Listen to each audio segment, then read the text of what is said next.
Hi everyone, welcome back to my channel Venya by Tanvi.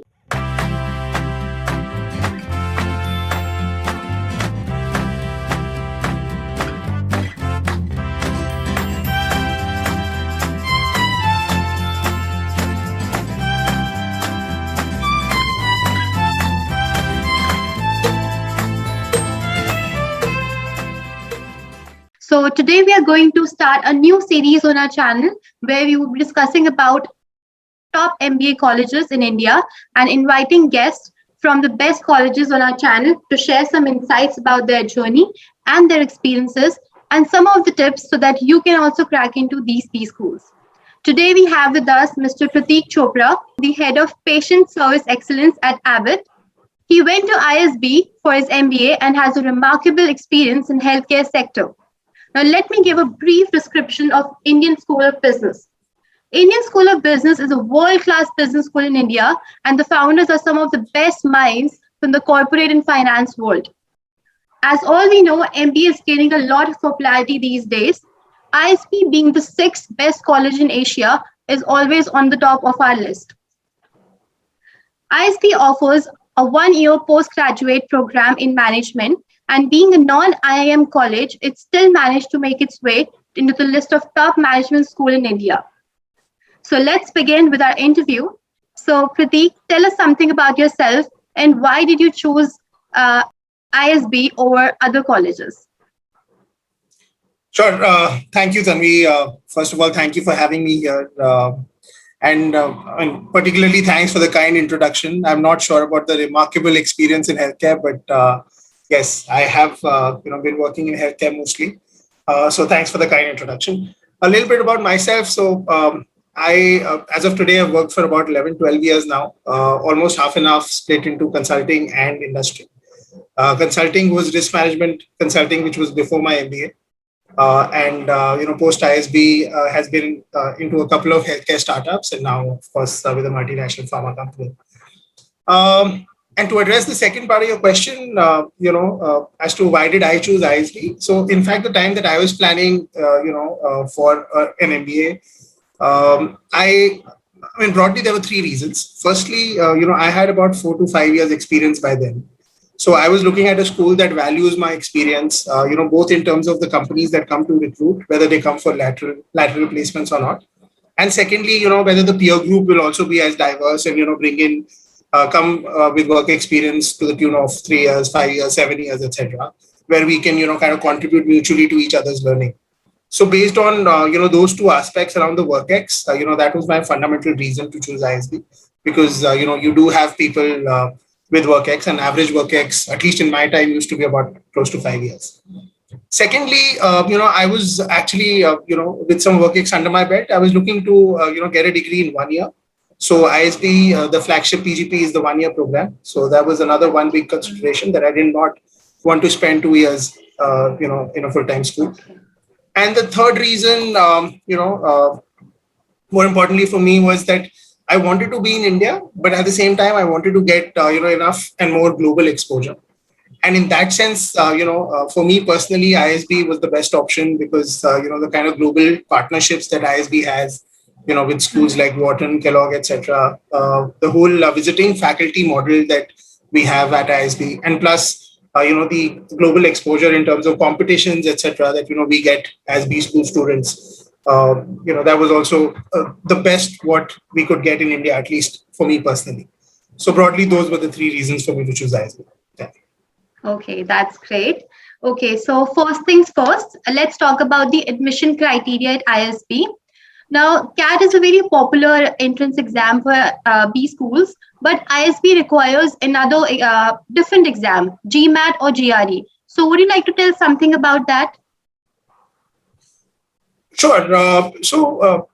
In fact, if you see globally, GMAT is the most popular or most widely accepted, rather, exam for top B schools, or rather, most of the B schools. And I think then it's GRE. I think in India, it's CAT as well. So I think in that sense, and I'm not part of the admissions committee, and this I'm saying in my personal capacity, I think maybe, ISB with its global partnerships kind of maybe wanted to, use the same broad criteria for admissions, and hence I think ISB accepts GMAT and GL. So in terms of my suggestion on, I think those exams, those are fairly standard exams. In fact, I've taken both CAT and GMAT, but I enjoyed GMAT more. And that's again my personal opinion. I think there's a lot more application based, testing that I experienced, in GMAT, and I kind of enjoyed that a lot. Having said that, of course, CAT is a widely accepted and a very standard test as well. But yeah, I think there are coaching institutes, there are enough and more resources available. So GMAT is a kind of exam that if you give a dedicated 6 months, 1 year, I think you should be able to do well in that. Yeah. I don't know much about GRE, so I won't be able to comment on that. Okay. So after the GMAT is done, the real process starts with the interview. So what all do you think they look for in a candidate? So again, the admissions team would be the best to answer that specifically. But I think based on my experience and what I went through, I think before the interview, the application process, particularly in ISB, is fairly critical. There are essays that we're supposed to write. There's a recommendation that we're supposed to take. So I think, and of course, your fundamental pillars like your education background, your GMAT stroke, CAT score, etc., your work experience, any extracurricular achievements across any field. I think these pillars, etc., are anyway captured in your application. And with the essays and recommendations put together, I think that has an impact on whether you get an interview call or not. And I think once you've got the interview, reflecting back, on my interview and what I understand from a few of my friends at ISB is, I think it's more to understand how much clarity you have of what you've put in your profile, right, in your application. So whether you are able to give, clear examples to substantiate some of the leadership traits that you've highlighted, whether you can kind of give, bring out the clear clarity, clarity of goals of what you want to do post your MBA by ISB. I think those are things that, at least from my experience and few of my friends, I think those were things that we experienced in our interview. Especially once you've got the interview call, I think it's more to understand, how much clarity you bring and how you can substantiate things by examples. Yeah. Okay. And one of the major difference between ISB and IIM is the batch size. What are your thoughts on that? Okay, so again, I'm not sure. I know about ISB, the batch size. I think in my time was about close to 800 odd. I'm not sure the latest numbers right now, but my understanding is it is similar. At IIMs, from a lot of my, school friends or undergrad friends have also gone to IIMs, and I'm working with quite a few IIM colleagues as well. I understand the batch size varies. It's about 300, 400, 250, etc. I don't know. And ISB, is the 800 batch size in my time was anyway split between Hyderabad and Mohali, right? And we were, I think, close to 500 in Hyderabad campus. I was in Hyderabad campus. So I think the batch size only adds to, the diversity and the learning. If you ask me personally, that's what I experienced. Again, I don't know what is the right batch size, but if you look at global MBA programs, if you look at a Harvard or other schools, I think their batch size is also similar. I think about 700, 800, etc. Right. So I think the one concern that people kind of think is around placing those many students. Again, it's not my place to kind of comment on that. But of course, there's literature available publicly, where ISB posts its numbers, etc. So, thankfully that is well under control. And I think we've seen over the years remarkable placement record at ISB. So I think that's one thing that people tend to relate to the batch size. But I think for IIMs also, if you put together all the IIMs, there will be thousands of, But I think in India, if you have, the right skills, I'm sure, there are enough jobs for most of us. Yeah. Okay. So generally, MBA is a 2-year program, but course at ISB is for 1 year. Now, what are its benefits? Again, like I said, for me personally, since I had some work ex, I was looking at a full-time course, which is a shorter duration, so that I don't, miss out on the opportunity cost of, kind of working.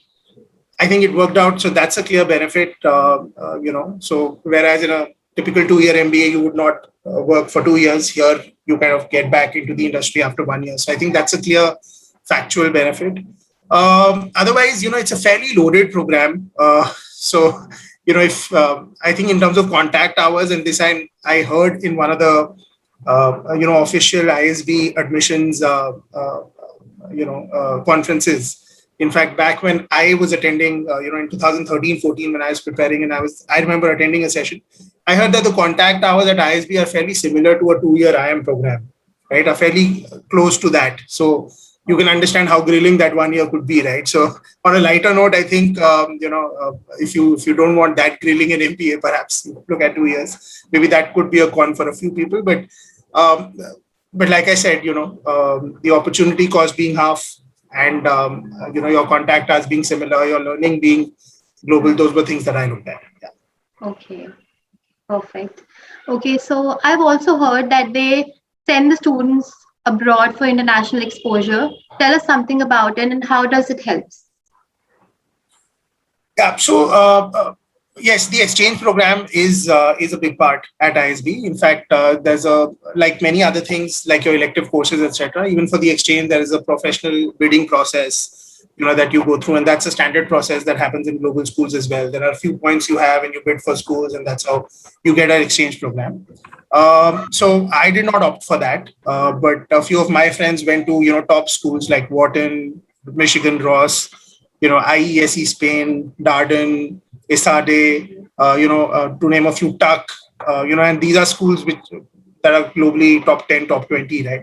So I think those guys, what I understand from them, their exchange, and the exchange was for 1 or 2 terms. So they were there for about a couple of months to 4 months. And I think you do the courses there like a full-time student, and you kind of take the exams there. You get a grade from them, etc. And different schools have different policies. Some even give you an alum status. So I think in that sense, from an exposure, learning, and from a credibility standpoint, I think batchmates benefited tremendously. In fact, though I was, I did not opt for that, like I said, but there were exchange students from some of these schools to ISB. So I benefited from my interactions with them, right, at Hyderabad campus, working with them, in the same study group, learning from them, different cultures. I think that also added value to me. Yeah. Okay. And we would love to know about your journey at ISB and what is that one thing that you like the most about ISB? I think that's a difficult one because I think, I, like many of my friends, would struggle to tell you one.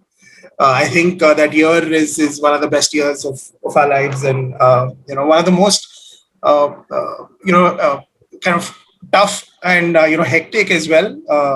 We could hardly sleep. If you want to do well in academics, and if there's anything else that you want to pursue, I think it gets really challenging, and it teaches you time management. So from that sense, but I think if I have to name one thing apart from meeting wonderful people who I'm still in touch with, and the great network and learning with from top faculty and peers, I think those are things that everybody would say, and just the campus environment, right? But I think the one thing that I really cherish. I was fortunate to also participate in an international competition. This was Asia Venture Challenge. This was held in Thailand. So we kind of founded a smartphone, a smart smartphone cover. We kind of made a business venture with and we kind of presented that. We went to Thailand. We presented that to investors there.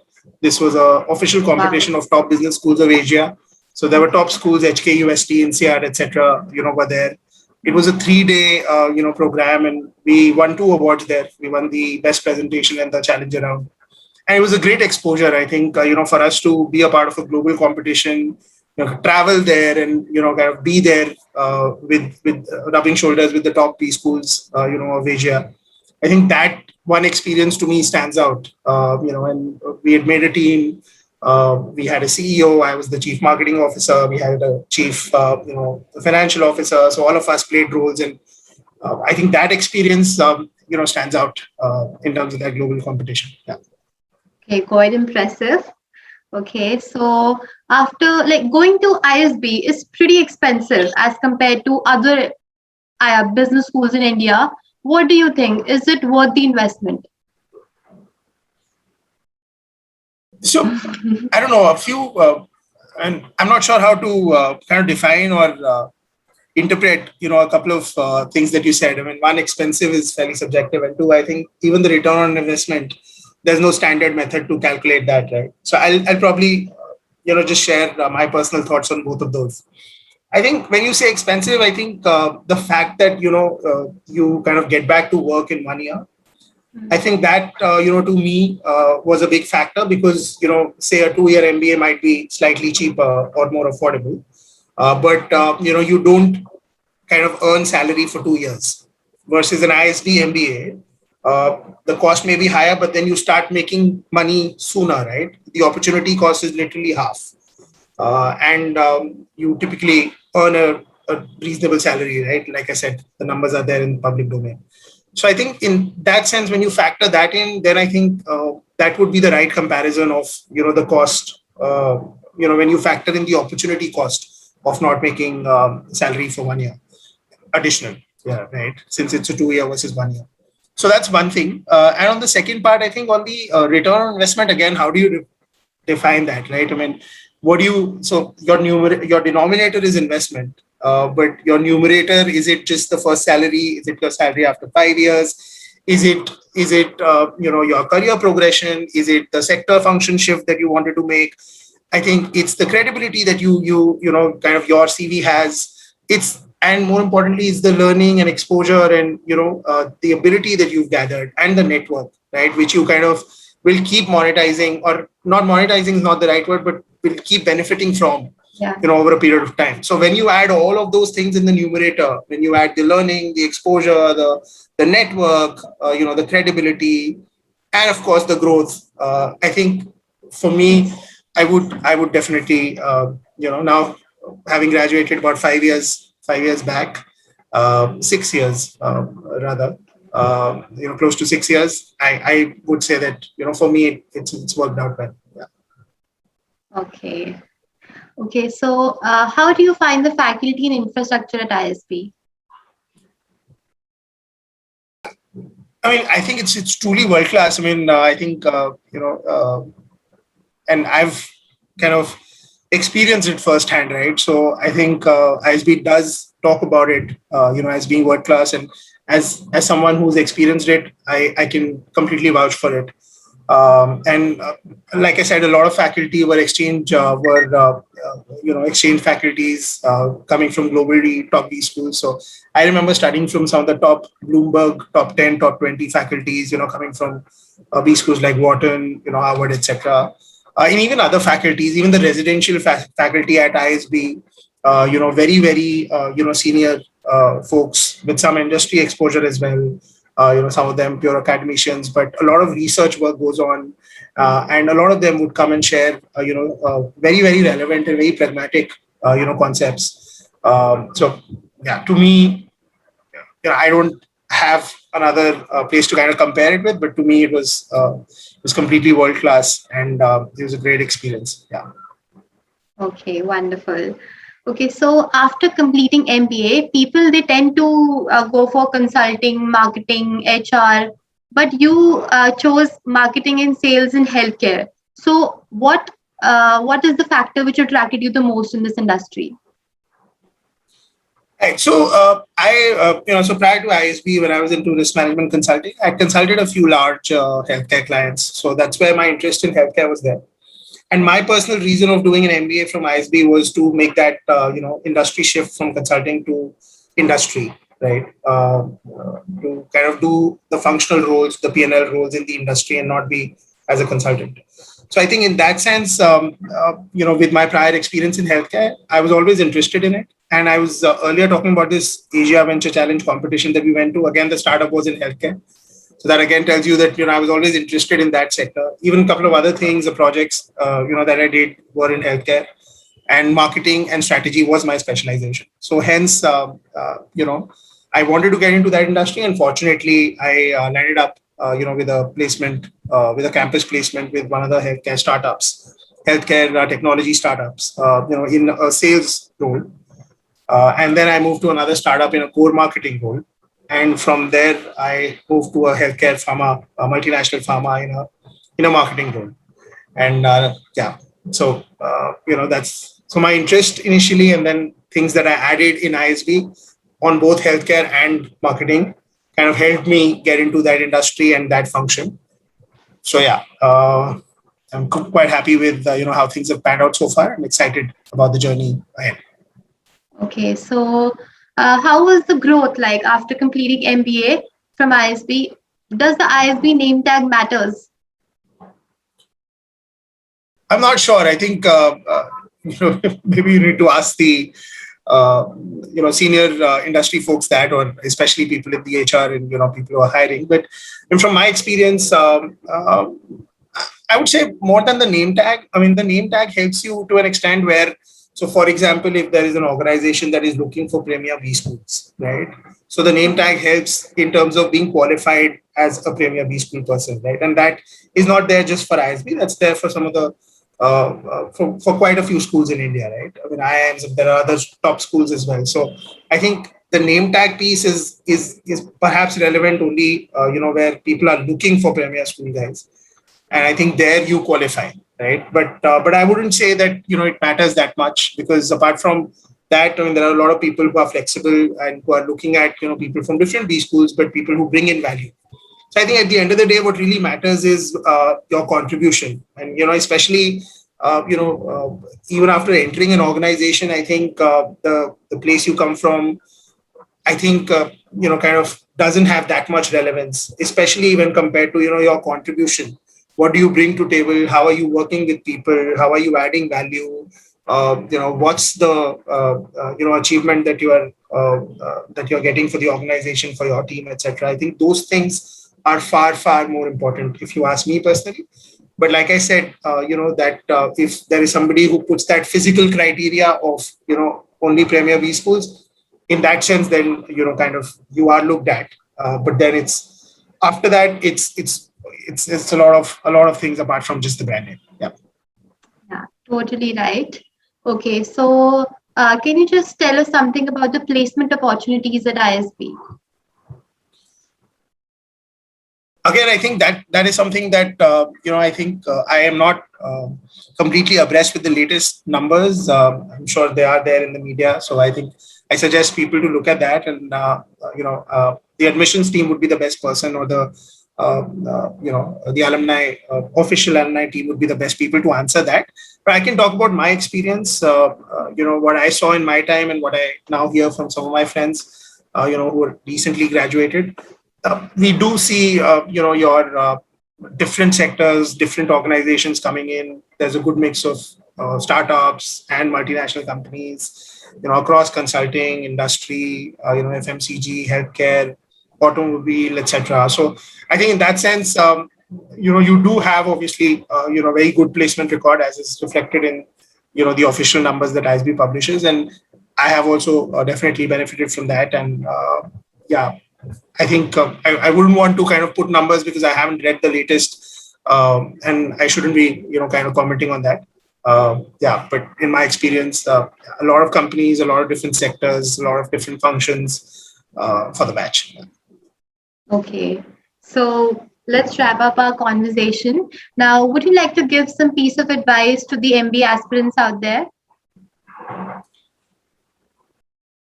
Oh, I think we've covered most of the things, and in fact, thank you. I think some of those questions, kind of very enlightening for me also when I was reflecting back, and I hope that it will add some value to some of the aspirants.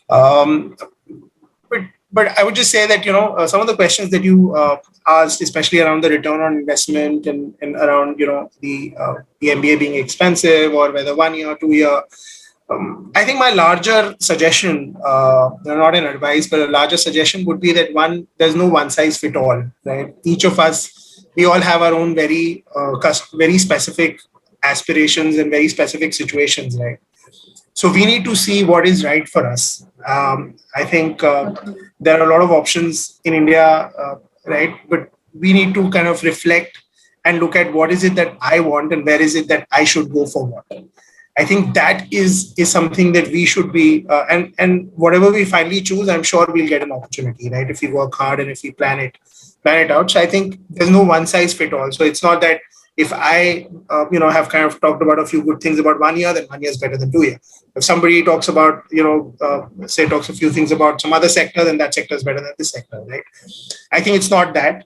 So we have to see, what works for me, right? So I think that would be one suggestion, and the other would be, I think, withstanding the first point, I think what we should look to maximize is the learning and exposure.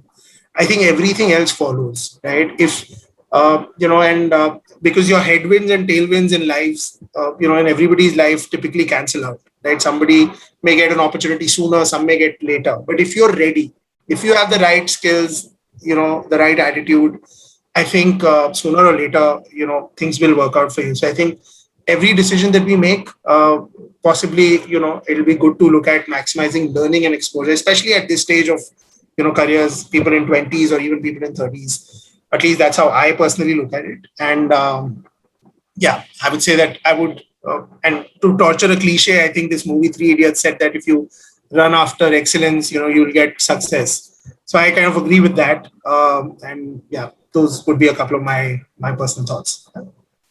Okay, wonderful. That was such an insightful session. Thank you so much, Prateek, for coming on our show and sharing your experience. We have helped a lot of aspirants out there.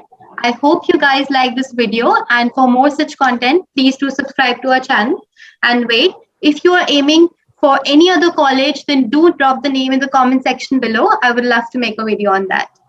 Thank you. Okay. Sure. Thank you. Thank you, everyone. And thank you, Tanvi, for having me here. Pure pleasure interacting with you. Thank you.